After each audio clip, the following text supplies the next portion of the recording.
Biggie, look at this view, man. Doesn't suck. It's not bad. It's not bad. Can't complain about the view. Yeah, what questions do you have this week? So this week we're going to go back to Facebook questions, and then one question that I had, which was a personal question to me through email, but the first one I will answer is, what are some of your favorite ways to help to develop the teardrop muscle, which would be the vastus medialis muscle of the thigh? So here's the thing. Of course, a lot of that is genetic. You can't completely isolate the teardrop muscle from the rest of the quads, just the way you can't completely isolate the upper chest from the lower chest, or just one head of the tricep over the whole tricep. So a lot of times you'll see there are certain bodybuilders out there who just from squatting and doing the normal thigh routine, they just build these big, tremendous, thick teardrop muscles, like Tom Platz and Branch Warren, and just big, thick teardrops. And then you'll see other guys who maybe have more thigh sweep, to the outer thigh. They have great shaped thighs, but the teardrop isn't all that thick.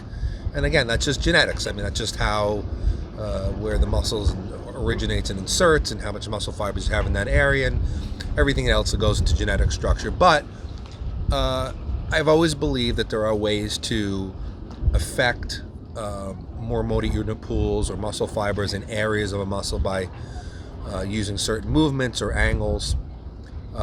So if you're somebody who is looking to try to develop the teardrop a little bit more, maybe to bring it up a little bit, I think that there are some ways you can do that. One of the ways is on leg extensions. If you come to the top of a leg extension, generally most people just do them and they just have their feet straight. But if you will actually turn the ankles and the feet outward, which will turn the thigh outward, you will get a little bit stronger of a contraction in the teardrop muscle, the vastus medialis muscle at the top, and thereby might exhaust some more muscle fibers in that area, which could possibly help you to build a little bit more muscle in that area. Again, if you will do your squatting and your leg pressing movements, again with the feet turned out, a little bit of a wider stance, not just a wider stance, but also the feet turned out, and really think about pushing through the heel and engaging the teardrop more as you come out of the hole of those movements and all the way up through the top of the movement.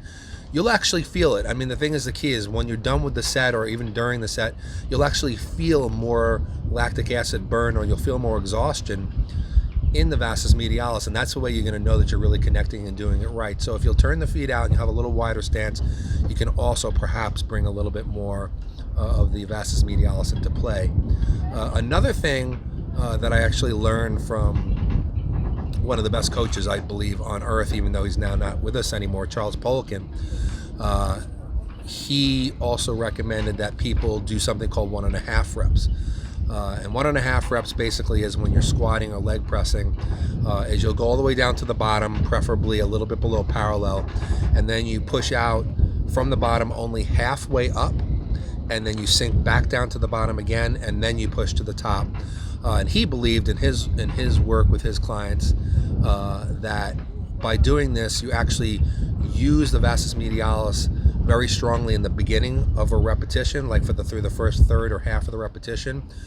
So by actually doing a 1.5 rep, you're going to get sort of like a double rep out of that low portion of the rep, and affect a little bit more vastus medialis. So I really think those are really the major ways that you can try to target, not isolate, target the teardrop muscle. I don't know how much more significantly you're going to be able to develop it over what your genetics are going to dictate, but I definitely have seen differences by doing these things over a long period of time if you stay with them and you're consistent and you really learn that mind-muscle connection. So give that a shot if you're looking to bring up the teardrop. Awesome. Okay, so another question I got is basically about somebody's telling me that one of their trap muscles is more developed than the other one, and they say that they obviously work both sides of the body equally, and they don't feel like they have any that they're lifting wrong with a poor form or anything like that.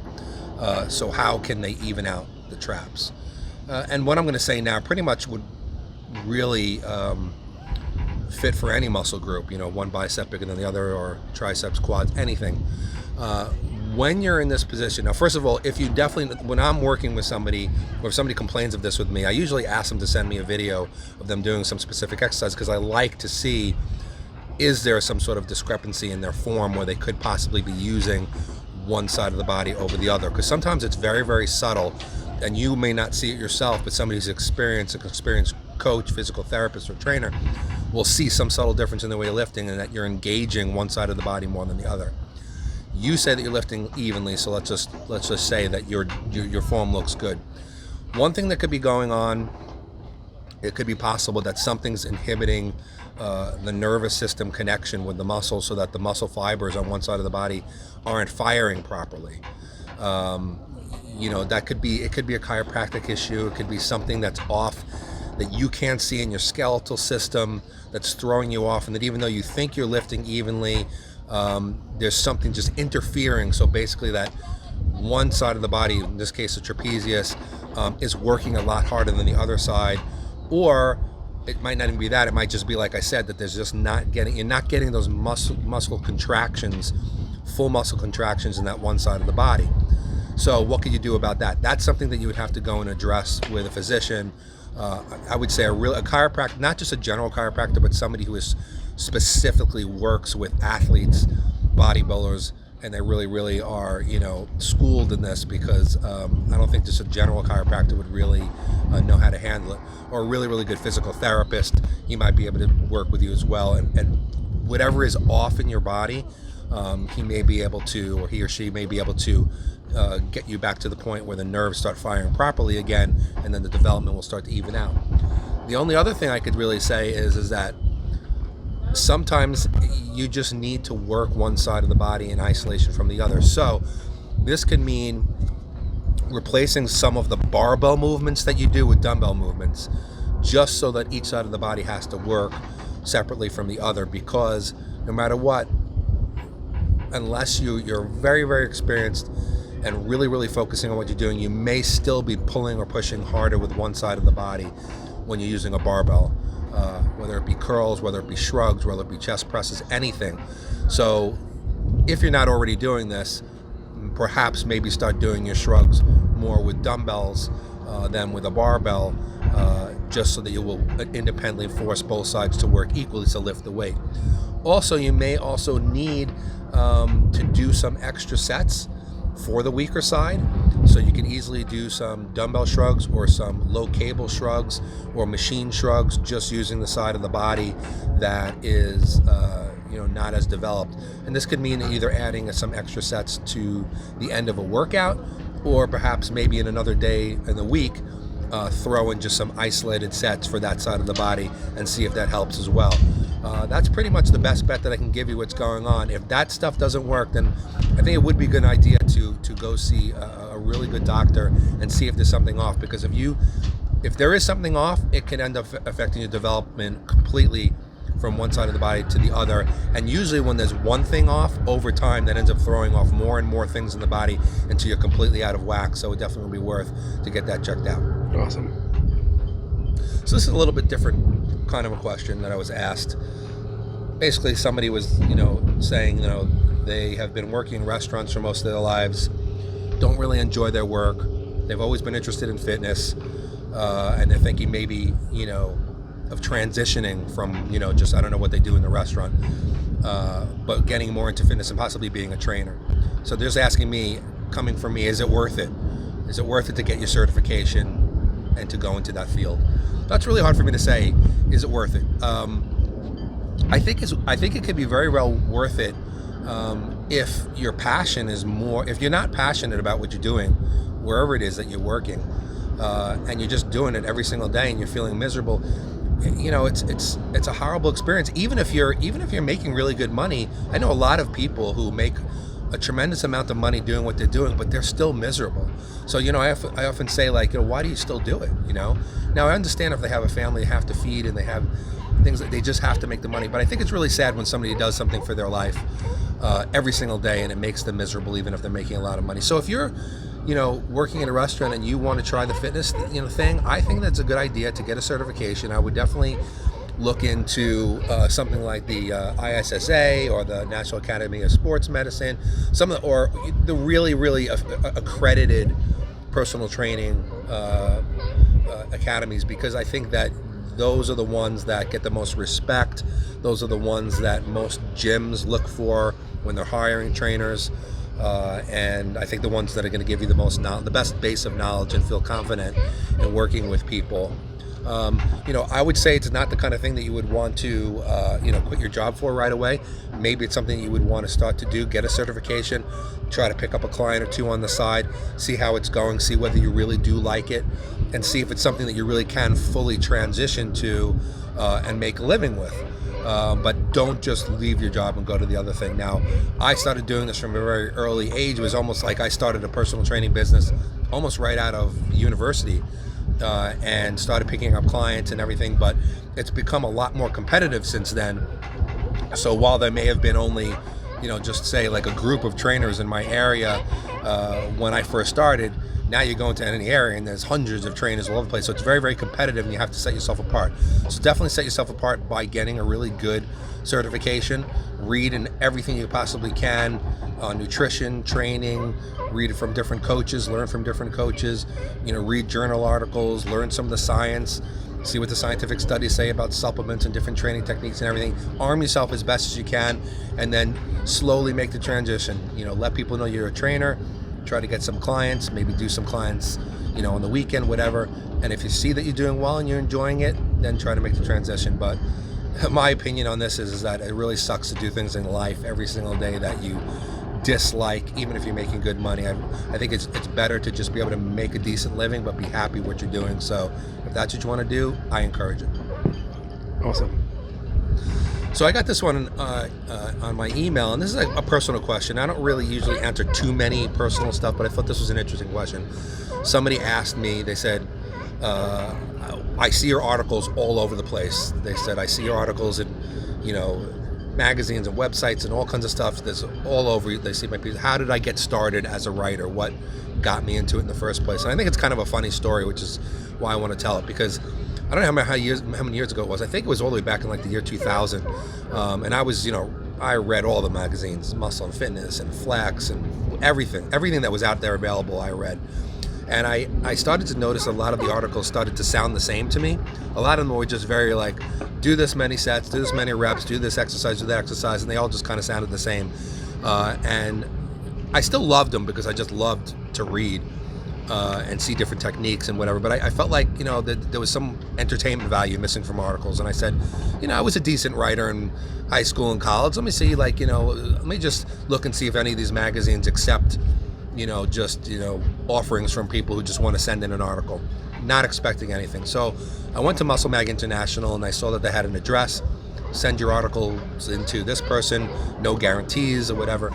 So I wrote an article on leg training and I called it Leg Day, to be or not to be. And it was kind of like a story, more like a story of getting up in the morning and it was a beautiful day outside and I wanted to go sit by the pool. I didn't want to go to the gym and train legs, and this whole thing that I went through to get there, and then ended up having one of the best workouts of my life. Sent it in, forgot about it. 2 or 3 months later, I get a letter in the mail from Muscle Mag International, and I open it up and it said, you know, and the first thing that fell out was a check. And it was like a check for like $275. I'm like, what is this? And I'm looking at it, I'm going, why? You know, I was totally confused. And then I opened it up and it said, we accepted your article, we love your article, here's payment for your article, we really like your writing style, if you have any other submissions, please, you know. I remember I went running out into the backyard at the time I still live with my parents. I went out there and I'm like, look, I got paid for writing, you know. And that's what started my writing career. And then I started sending in some more articles to Muscle Mag International. They started publishing them. My Power Rep Rate and Shock training system, which has now been around for 19 years out in the bodybuilding world, I sent it in to them. They published that. That's how that got started. And then from there, I got hooked up with Iron Man magazine. I ended up writing 2 columns for Iron Man magazine and features for like 7 straight years. Muscular Development gave me my own column, which was all about natural bodybuilding, because I was a natural pro at the time. So I did that one. Then Planet Muscle, which was owned by Jeff Everson at the time, I wrote for them for about 2 or 3 years. And they actually named me 2 years in a row top 3 fitness writers in the industry. Wow. Let's see, that I also did Flex magazine. Yeah. For several years had Ask Merlin. I wrote features for them, and then Muscle and Fitness Online. So all over the place. And then for every single nutrition company that I work with, I've also written articles, and I still do to this day. Now magazines are pretty much gone for the most part. I think Muscular Development is still trying to hold on, but I don't know why. Everything's online now, so everything's changed. But yeah, I think that at this point, I have probably about well over 1,000 published articles amongst all the different websites and magazines. I also should say that I also wrote a book with called Building the Perfect Beast Naturally with author El Rey, who also passed away. Rick Collins and James Villapeg, the Alpha Male training system. They asked me to help them write part 2, and then I also have ebooks on my FDFS and my PRS training, so I have 4 books out as well. So that I just became a writer, and now it's something that I do pretty much all the time. And it just, like I said, it just started from just sending an article in, and it's been an amazing journey. And I hope to keep doing it, because it's one of the best ways to help educate people. Now I have all my training systems and stuff that I put out there. I'm sad that the magazines are gone, because even I love to open up the magazines and having that physical thing in my hand to read. I always found it exciting to get new magazines. So it's sad that it's gone and everything's online, but I still love to write. That's how I got started, and I've really been writing now for pretty much over 20 years straight, hundreds of articles a year, and it's definitely it's been a wild ride, but I've enjoyed it. So I thank you for asking me that question. It's kind of fun to talk about. Good question. All right.